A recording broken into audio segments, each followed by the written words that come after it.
Okay, we've been waiting for this. On Monday, the Biden administration released a report on stablecoins, which recommended that Congress act quickly to regulate them. We knew this report was coming, and I have to say, kudos to the Biden administration for getting on top of the crypto market and starting to think about what the downstream ramifications could be of delaying regulations and having unclear regulations. Delaying means there could be a big hole if something blows up, and that could create a contagion, or it could be a black swan-like event. That's what delaying has done to us. We should have had this stuff during the Trump administration. I'm not saying that, this is a left versus right thing, because I actually don't think it is, but I do think that this wasn't a focus for the Trump administration. It seems to be a focus for the Biden administration for some reason, and I think that's a good thing. So delaying is really bad, because this is growing so quickly that that's like delaying doing a building inspection till they put the 100th floor on the building. Like, you really need to do the building inspection when they're putting the foundation in, right? Does that make sense? So now we have these giant skyscrapers, and we don't know what's going on in the foundation. And God forbid they didn't build a proper foundation. The whole thing could come tumbling down.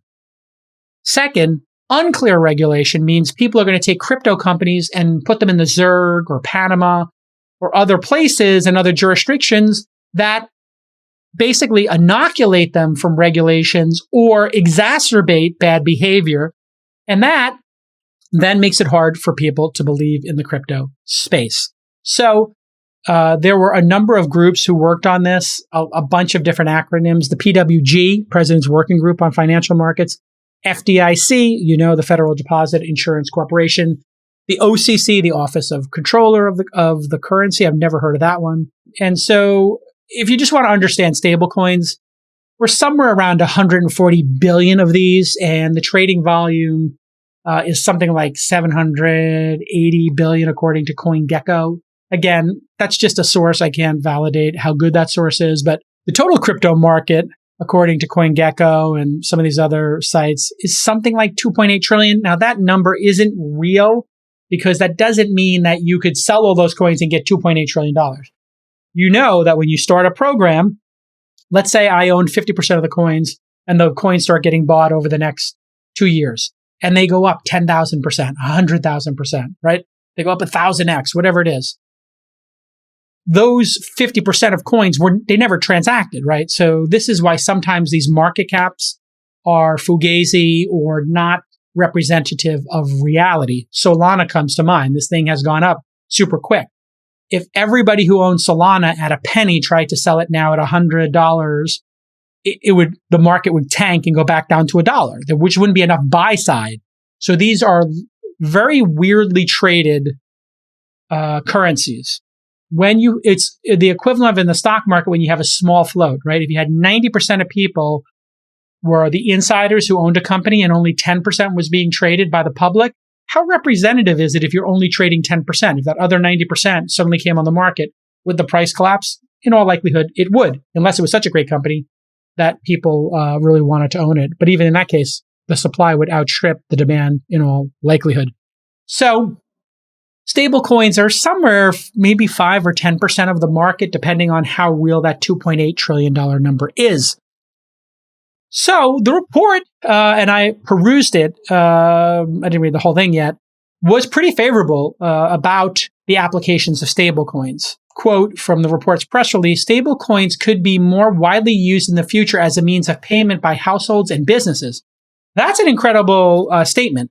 The government really shouldn't want stablecoins being used instead of US dollars. So they're saying that's a possibility. In other words, maybe you'll pay your phone bill or your mortgage in stablecoins because they reduce bank fees.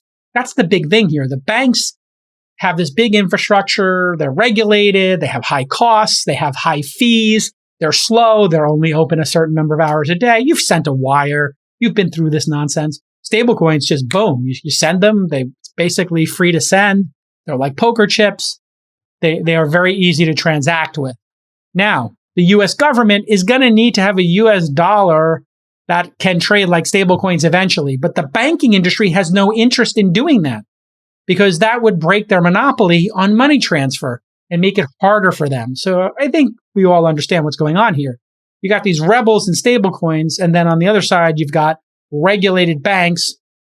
And this report says, hey, listen, we need to have centralized legislation for this. And you know what? Who can disagree with that, given the bad behavior and given all the fines piling up and all the fear, uncertainty, and doubt about Tether?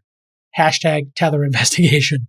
So some quotes from Treasury Secretary Janet Yellen. The absence of appropriate oversight presents risks to users and the broader system. That's pretty obvious.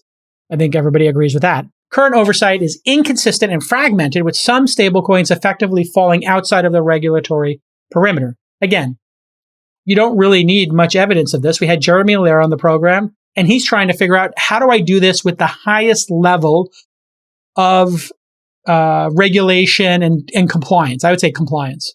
So Jeremy Allaire was on this program. Tether's folks weren't. That tells you everything you need to know, because I asked Jeremy as hard of questions as I could, and he came on the program. He said he'd come on the program, and he did.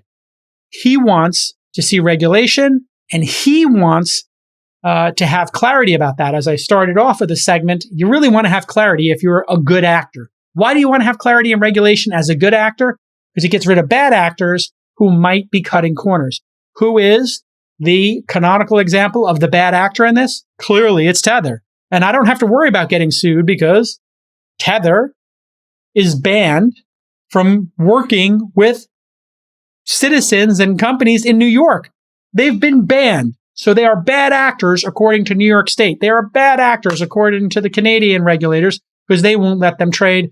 And they just got a huge fine of over $40 million. The company, obviously, Tether, is a big part of this. People saw Tether go up to $70 billion.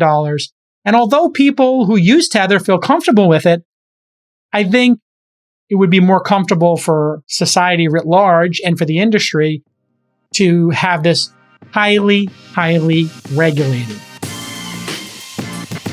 If you don't have business insurance, you failed one of the first steps in being a great entrepreneur. Startups should look no further than Embroker in getting great insurance that will protect you and your team and your vision and your investors and your board members.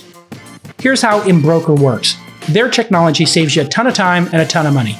Prices are up to 20% lower, and they have better coverage than the incumbents because they use technology. You know the story. So you can go from sign up to a quote and to purchase in just 10 minutes. So when you work with Embroker, instead of those incumbents, you're not dealing with large, slow corporations, and the sign up takes just a couple of days, not these weeks or months that I've experienced in the past. And the process is transparent with no opaque pricing. So I'll explain two crucial types of insurance that you need to know about.